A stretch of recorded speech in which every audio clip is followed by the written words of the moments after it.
Hey, what's going on, everybody? This is Mike with coldsteeldirect.webs.com. I'm just going to be doing a knife review today. It's going to be on the 14 and a half overall survival knife. I consider it a tactical knife, and this is actually a very special knife to me because I'm bringing out my personal knife for this review, opposed to bringing out a brand new pretty one that just came from the manufacturers, all polished up. I've had this knife for 7 years. Let me give you a little close up of this knife. I've had this knife for 7 years. I've took it camping, hiking, backyard fun, all that stuff.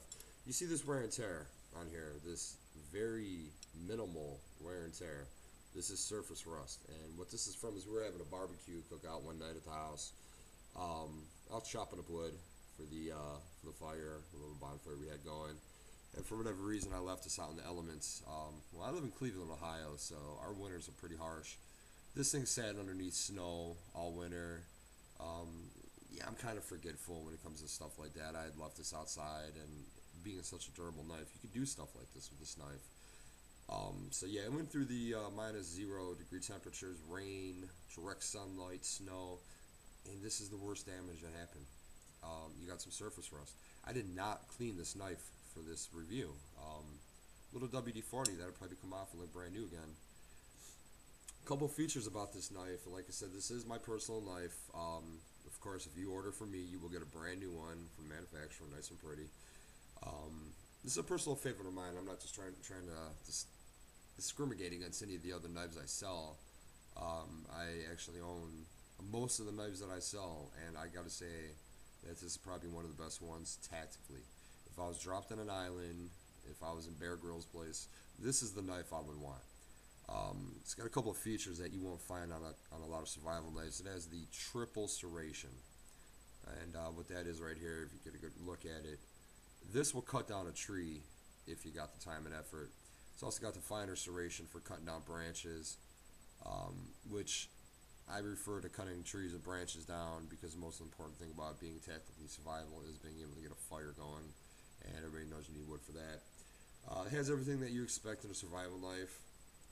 You can unscrew the bottom, and you got a compass, and it's kind of funny because this compass actually works. On a lot of knives, survival knives, tactical knives, compasses don't work. You got your survival kit, which if you need this, you're pretty screwed to begin with. I mean, if your life is depending on what is in here, I'm just going to be unbiased here and say you're screwed.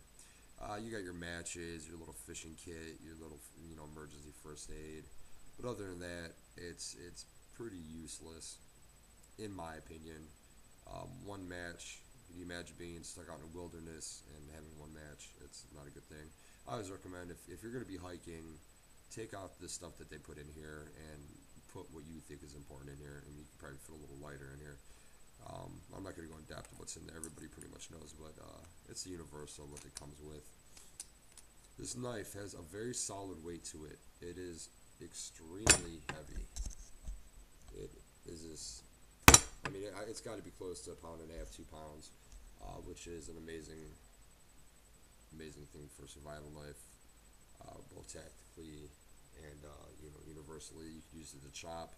It's got the serrations for cutting, and it can cut through pretty much anything. Very sharp blade, full tang. Yeah, it's just a great knife altogether. Comes with a nylon shaft, and this is what I love about this. This looks like it's right out of the showroom. This is as old as the knife. This is the one that came with the knife. Comes with your little sharpening stone, which are great if you love to cut your fingers. I'm opposed to these for the simple fact that they're this big and the blade is this big. I've been dealing with knives 15 years, been a knife broker for 10 years, and you get overconfident when you're sharpening a knife. One little slip up, you lose your fingertip. So I ended up taking this out, and you can find better things put in there, but nonetheless, whatever, it's water near a bridge. But the best thing I like about this, Seth, is I haven't seen this too much. It's got a plastic inlay, basically meaning you slide that in there, it's not cutting the shaft. It's not going to poke through. There's no way it's coming out, and it's also good for quick withdrawal, quick in, quick out. And that's pretty much it. That is the 14 and a half overall survival knife. Sells for $34.99 on the website. I'll be doing a couple more reviews here soon on some paperweights, some OTF knives, and some more tactical survivor fighting knives. So basically, thanks for your time.